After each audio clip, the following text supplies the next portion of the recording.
While the mainstream media is still focusing on who to blame and who to exonerate in the WallStreetBets Reddit Rebellion and the Robinhood Rout narrative, the U.S. financial markets remain severely wounded, but no one seems to have noticed. What is happening is going way beyond the damage done to brokerage firms. In fact, it's much more like a plumbing issue clogging the entire financial system. That's what we're going to analyze today. So stay with us, and don't forget to leave a thumbs up and share this video, and subscribe to our channel to keep updated with the U.S. economic collapse, the stock market frenzy, the housing market bubble, and much more. Without further ado, let's jump into this video. As many are still trying to wrap their heads around what's going on in Wall Street right now, the Twitter user @compound248 has detailed in a thread that there's a major plumbing issue on the financial system, and the Robinhood episode is just one of the many problems disrupting and clogging market operations. He elucidates that Robinhood was just the first, but not the only brokerage firm to limit the purchase of GameStop stocks. Institutional prime brokers have also imposed restrictions on their hedge fund clients.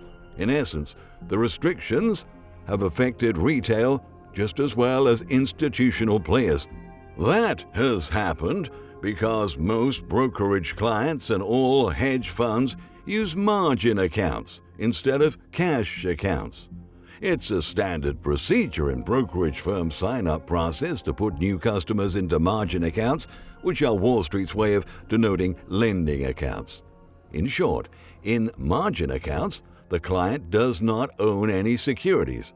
They essentially own a promise from their broker. So when a brokerage firm buys stock, a lot happens behind the scenes, inside the ugly plumbing of Wall Street. To put it simply, since the buyer doesn't know who the seller is, brokers for buyer and seller use a third company. That might be OCC, Options Clearing Corporation, or DTCC, Depository Trust and Clearing Corporation, to match and to clear stock transactions, moving title from selling broker to buying broker, while making sure proceeds are moved on time. The user explains that in the U.S., for equity options contracts, the primary clearing entity is OCC, Options Clearing Corporation. The process is usually a T+2, which means the settlement takes no more than 2 days from the trade. However, in the buyers and sellers' brokerage accounts, the transaction is reported immediately. But in the backstage, there is lending, and therefore there is a counterparty credit risk. For its part, DTCC, Depository Trust and Clearing Corporation, provides its balance sheet to guarantee settlement, but as it isn't that extensive, it has to carefully manage counterparty risk to guarantee accurate settlement. That is to say, DTCC is both a central repository for title, but also is the guarantor of title. This guarantee is generally an extremely low-risk proposition. But low risk is not equal to no risk. Normally, DTCC detains the physical title to investors' stock, accelerating the settlement process by simply assigning a title from one DTCC client to another to clear the transaction. The corporation's clients are the brokers, so the title is held in the broker's name, not in the buyer's name. So let's say you bought a stock in your brokerage firm's margin account. What happens next inside the shady plumbing system of Wall Street? After your purchase, the brokerage firm collects all the money it needs to send to DTCC. In case the firm is a net sender, it typically borrows that money cheaply via interbank lending, then sends it to DTCC, which forwards the net proceeds to brokers due to receive. And after 2 days, formal settlement finally happens. But according to the online analysts, there are two different windows of credit risk in this process: between transaction time and close of business, and between the time DTCC sends net proceeds and formally settles the transaction. Essentially, selling brokers provide their clients credit for the proceeds immediately after the transaction, but DTCC owes the selling broker proceeds at day's end. So if you deposit $10,000 in your brokerage firm margin account to open it, and you start buying stocks for zero commission, you might think you're not paying anything, but you're in fact generating a profit for the firm. In other words, you're not a real customer to the firm, you are the product. Brokerage firms' real clients are the buyers of order flow, and the largest of them is Citadel. Yeah, the same company that bailed out Melvin Capital after the GameStop rally. That doesn't mean firms do not care about you. They actually need you to be satisfied and active so that they can continuously sell you to Citadel. Citadel then gets to look at the firm's order flow to see the pending trade activity and then uses that information to provide you liquidity. In other words, to front-run your trade.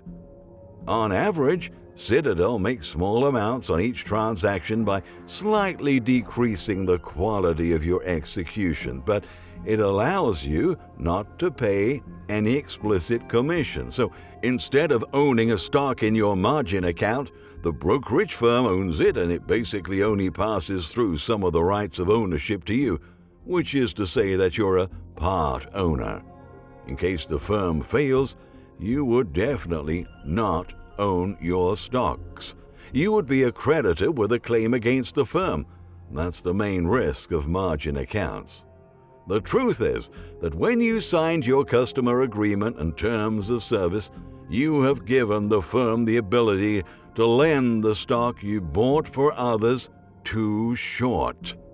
And depending on how difficult it is to borrow that stock, the firm gets paid a variable rate for this stock loan. Many brokers do share the proceeds of stock lending with their clients, but Robinhood is not one of them. Robinhood keeps it all, and this payment can be sizable on hard-to-borrow names. For instance, lending Microsoft stocks, which are easy to borrow, generates very few profits. But lending GameStop stocks, which are hard to borrow, can pay up to 100% per year. So, when somebody wants to short GameStop stocks, for example, most hedge funds that short sell first contact their prime brokers to locate borrow. For the sake of meeting legal requirements, the broker has to find unlent shares to make sure the same shares aren't lent twice. The prime brokers will tag those shares, inform the client about the current cost to borrow, and submit a locate ID that guarantees those shares to the client.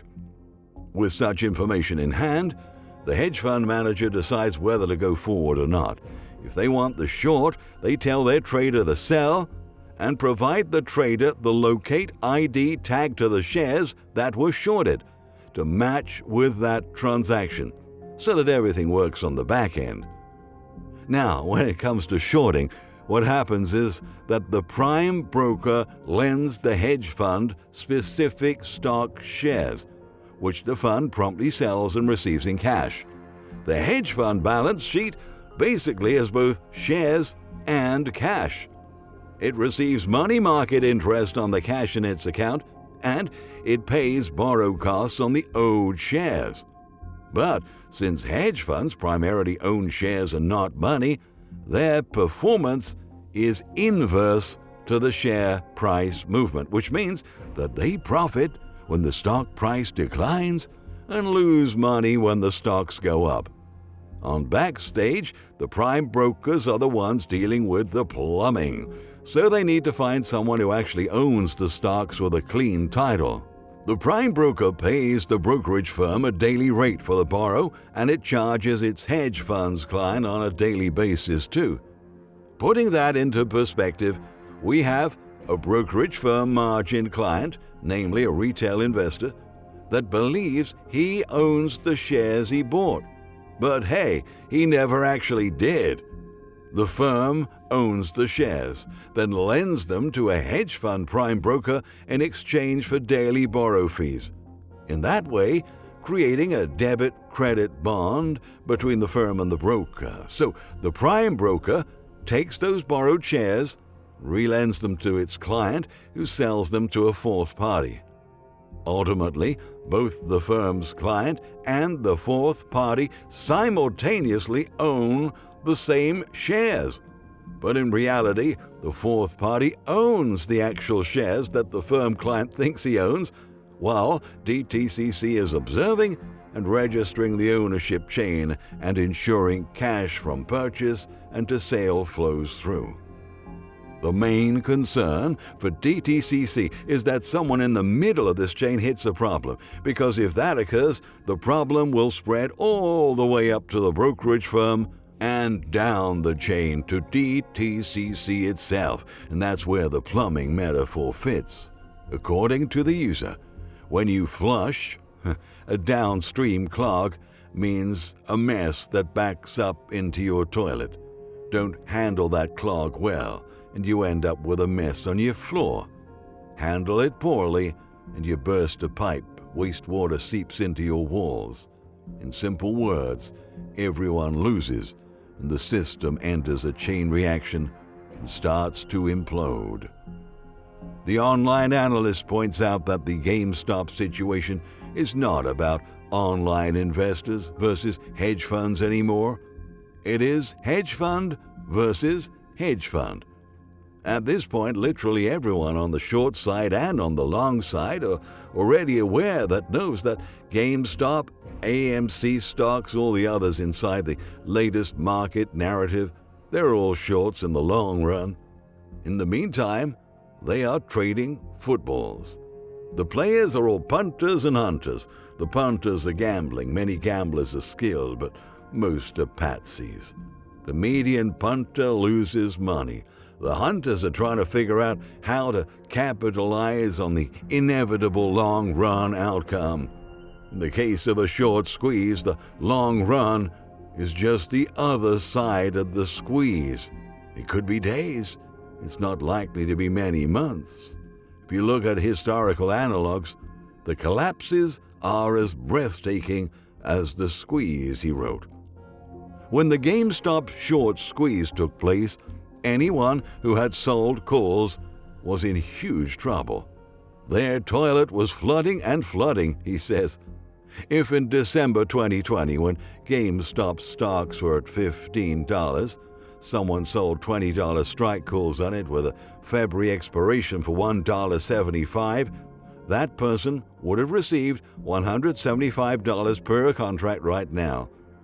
Any amount above $21.75 would make that investor start losing money. Needless to say, with GME at around $300 a share today, the losses have been astronomical. The contract now sells for $280,000 to $28,000, considering the contract comprises 100 shares, which indicates that this investor would have lost $27,825 per contract, or 280 times the premium he received. All of this highlights that the losses experienced could potentially trigger the bankruptcy of pretty much everyone inside the chain. This is quantitative risk management death. You die and go to balance sheet hell, the Twitter user notes. In an interview with CNBC, Thomas Petterfy, the founder of Interactive Brokers, described how the cascade effect is likely to occur. We are concerned about the ability of the market and the clearing systems, through the onslaught of orders, to continue to provide liquidity. And we are concerned about the financial viability of intermediaries and the clearing houses. The broker stands between these customers and the clearing house, he said. So when some option holders make money, The clearinghouse has to give us the money to give it to our customers, while the option holders, sellers or buyers on their own side, lose money. We have to collect money from them and give it to the clearinghouse. If our customers are unable to pay for their losses, we will have to put up our own money, he stated. In sum, as risks are building and building for all parties involved, the current market rally may end not only in a crash, but in the worst financial crisis in the entire history of the United States. And considering that there's no end in sight for this battle, the consequences of it will be revealed in the fullness of time.